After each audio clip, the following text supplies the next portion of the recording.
Agora vamos dar continuidade à segunda parte da nossa aula de revisão. Vamos relembrar a parte da história da computação dos primórdios das criações das máquinas de calcular. Acredita-se que a primeira forma de calcular está ligada aos pastores de ovelhas, de criações. Era uma técnica utilizada. A técnica utilizada era feita empilhamento de pedras para controlar a quantidade de ovelhas ao seu rebanho. Então, cada vez que entrava uma ovelha no rebanho, era associada uma pedrinha. Então, após os animais comerem, para saber se eles estavam todos lá, era feita uma associação. O animal passou, eu verifico a pedra. Eu associo a pedra. Se tivesse mais pedras do que ovelha, é porque algum animal sumiu, De forma contrária também, se aparecessem mais animais do que pedra, é porque algum animal entrou sem perceber. Então aqui a ideia de cálculo, que até a origem do nome, do latim, ele significa pedra. Como tem também, vocês já devem ter escutado, pedra nos rins, que é o cálculo renal. Então a origem da palavra de cálculo, ela está ligada a essa ideia da pedra, da contagem. A primeira forma de cálculo, maneira que os seres humanos tiveram de encontrar para mostrar a quantidade, estava se referindo ao uso dos dedos das mãos, Então, eu associo quantidades aos dedos. E daí a palavra dígitos, que são os dígitos numéricos, Do latim, os dígitos, como nós chamamos, ele tem origem com os dedos, a forma de atribuir a contagem. A primeira tentativa bem-sucedida de criação de uma máquina de contar foi o ábaco, que foi criado na China por volta de 2.500 anos antes de Cristo. Aqui eu tenho duas figuras que mostram o ábaco de barro e o outro ábaco com hastes de madeira, que a ideia do ábaco consiste em que eu tenho essas hastes, onde cada haste ele vai representar um conjunto, um agrupamento de quantidades. Da mesma forma que a gente tem na nossa contagem atualmente, se eu tenho 14, eu tenho um agrupamento de 10 e mais 4 unidades. Para compreender melhor essa ideia de contagem, eu coloquei aqui um site onde vocês vão poder ver o funcionamento do ábaco. Vamos ver aqui um detalhe dele. Aqui nós temos um ábaco com essa haste, ele está virado um pouquinho diferente lá da imagem. E eu quero representar aqui a informação com 3 unidades. Eu quero representar o número 3. Para somar no ábaco, eu vou deslizar essa bolinha para a direita. Então agora eu tenho os 3 mais 2, formam 5. Se eu continuar contando, agora mais 2, 7, 9, pronto. Ele chegou a 10. Eu posso representar 10 coisas com essas bolinhas na primeira haste, ou eu posso colocar só um grupo de 10, da mesma forma que eu tenho. Então, se eu tiver um grupo de 10 e duas bolinhas, eu tenho, que a gente representa por 12. Essa compreensão de agrupamento vai ser interessante, vai nos ajudar a entender quando a gente for trabalhar com a conversão numérica da nossa base, que é chamada base decimal, para a base que o computador trabalha, que é a binária. E também existem outras bases, nós vamos ver, Então, essa ideia de compreensão de agrupar vai ser fundamental para isso. Se eu continuar aqui, dois agrupamentos de 10, eu tenho 22. Se eu tirar aqui uma bolinha, eu tenho 2 agrupamentos de 10. E a parte de baixo, uma unidade. Bom, outra contribuição importante foi dos árabes, porque a forma como os algarismos atuais eles são desenhados são chamados algarismos arábicos, E ele veio aqui dos árabes, A razão pela qual os algarismos arábicos se tornaram o padrão numérico mundial. Os árabes eles tinham um grande poderio militar e com isso influenciaram também a nossa cultura, trazendo para a gente essa forma de representar os números, que relaciona também com a quantidade de ângulos, como tem aqui embaixo. Em 1614, foram criados bastões de Napier. Foi criado como auxílio à multiplicação. Ainda era totalmente mecânico, a gente não tinha domínio da eletricidade, ainda a humanidade não tinha. E esses bastões, né, eram 9 bastões que ajudavam na multiplicação, parecido com uma calculadora. Posicionando os bastões, né, eu poderia realizar multiplicações. Só somando os valores dentro dessa tabuada. Deixa eu exemplificar melhor o funcionamento desses bastões. Aqui vou simular para vocês como multiplicar o valor 6 por 425 com esses bastões de Napier. Então, vou colocar um bastão para cada dígito que eu quero multiplicar, que é o 4 em vermelho, 2 em amarelo, 5 em azul. Depois de posicionar esses bastões um do lado do outro, eu vou olhar aqui para a posição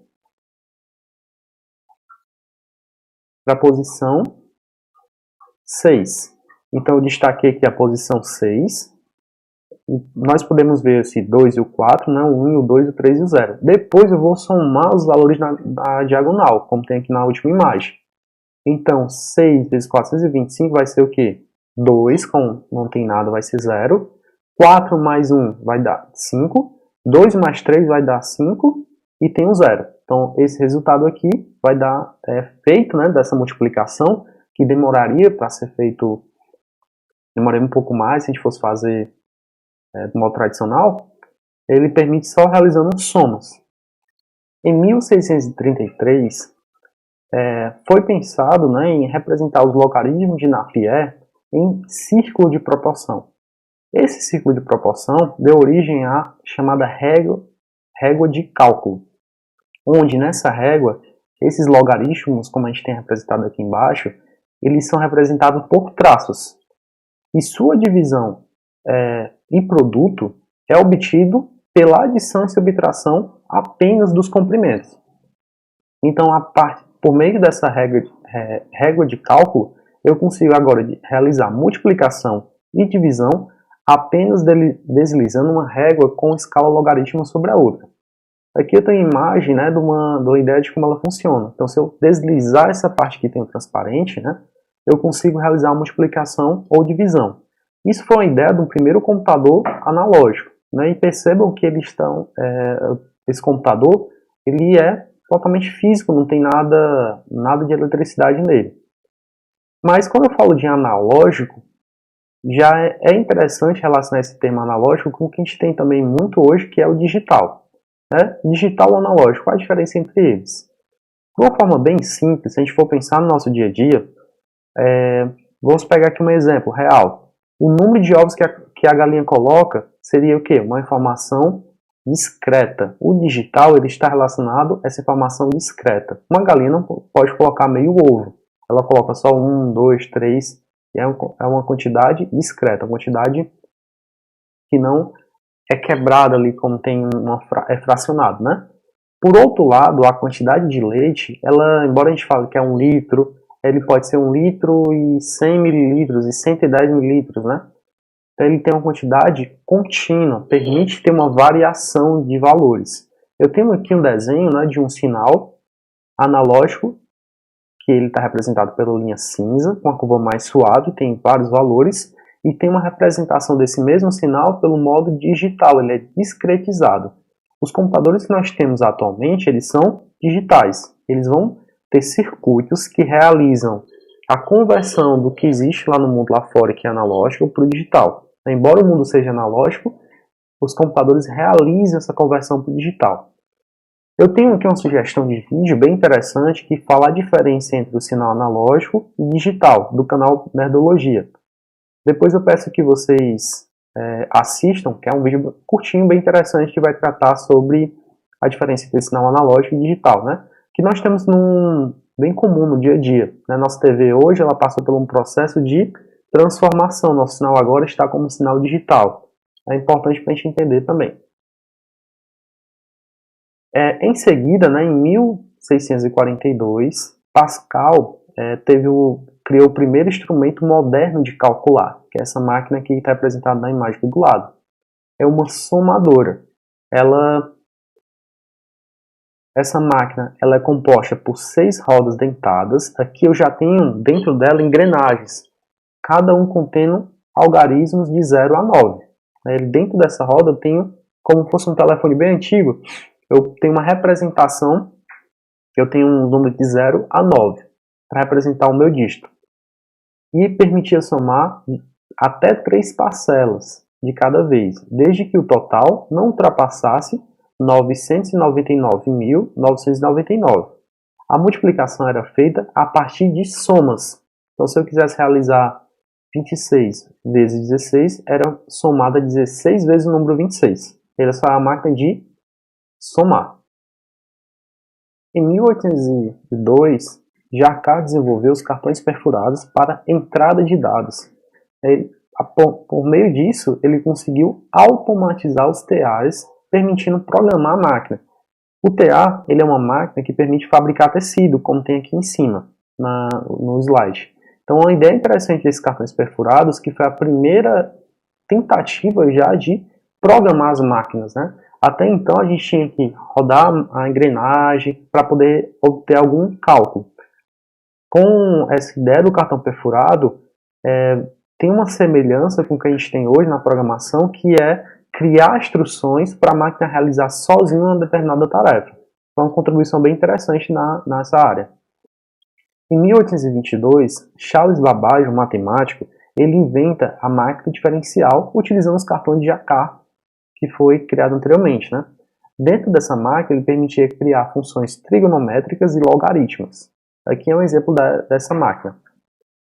Já em 1834, o próprio Babbage inventou a precursora dos computadores digitais de hoje, a chamada máquina analítica. Ela usava a base 10, uma máquina mecânica, né, que trabalhava a vapor. Não tinha uma ideia de eletricidade ainda, a gente não dominava ainda, não foi criada essa máquina. Tem uma outra característica interessante, é que ele vai trabalhar com a programação sequencial de operações, que é um procedimento que hoje utilizamos nos sistemas operacionais. Pelo seu trabalho na máquina analítica, o Babbage ele é considerado um dos pioneiros dos computadores. É um dos primeiros computadores que a gente tem, a primeira ideia de computador. A máquina de Babbage, porém, nunca foi construída, isso foi só um projeto da máquina.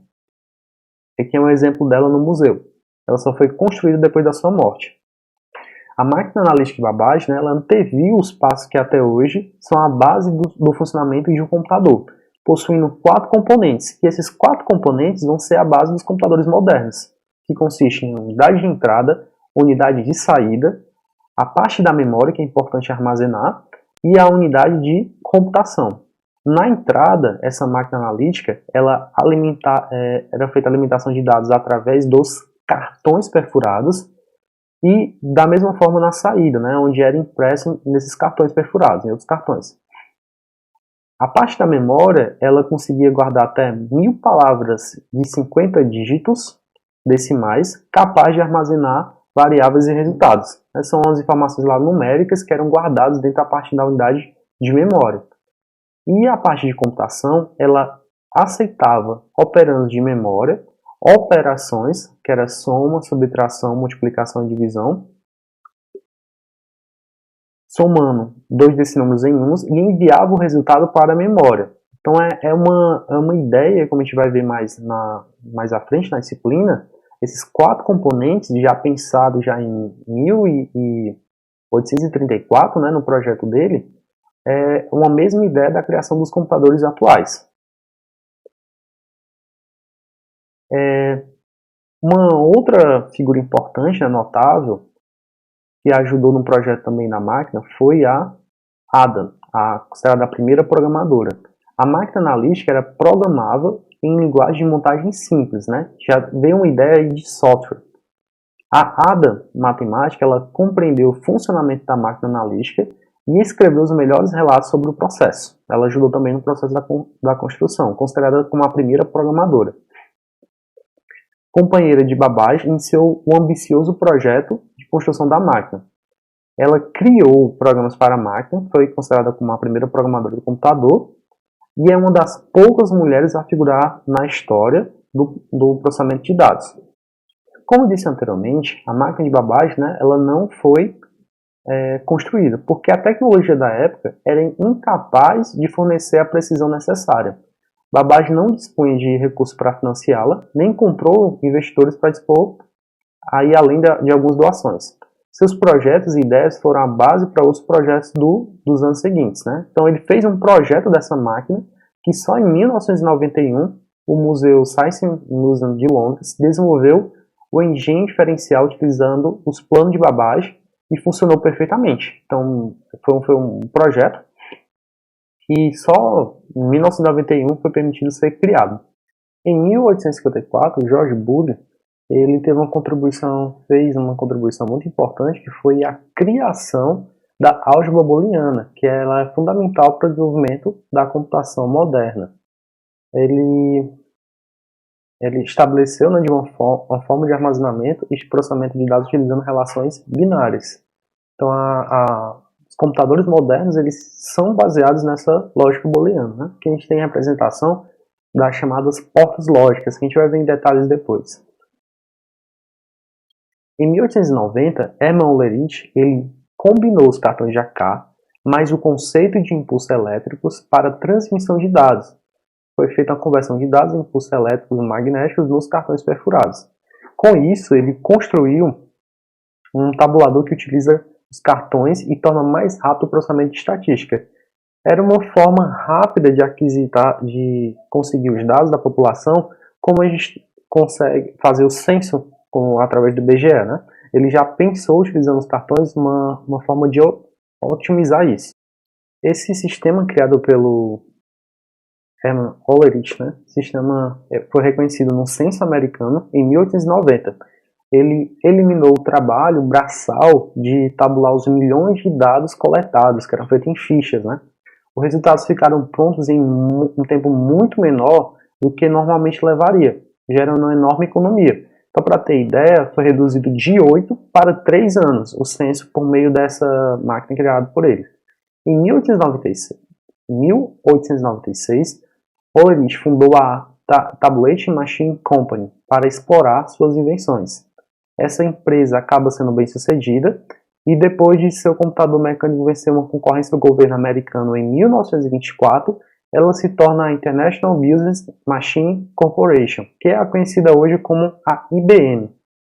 Bom, até o momento nós vimos as criações, as invenções relacionadas aos computadores, os primórdios, desde o ábaco até a máquina analítica, né, os cartões perfurados, que foram invenções que deram uma base para os computadores modernos. E aqui também eu deixo algumas sugestões de filmes que vocês podem ver para poder ver um pouquinho mais da história também, né, na outra fase da história dos computadores. Os nossos próximos passos vão ser entender como foi feita a substituição dessa parte mecânica, né? Vocês viram que no início existe muita engrenagem, mas aí depois de um tempo a humanidade começa a dominar a eletricidade, e isso faz uma diferença tremenda na velocidade dos cálculos, né? E como isso foi relacionado com os computadores. Essa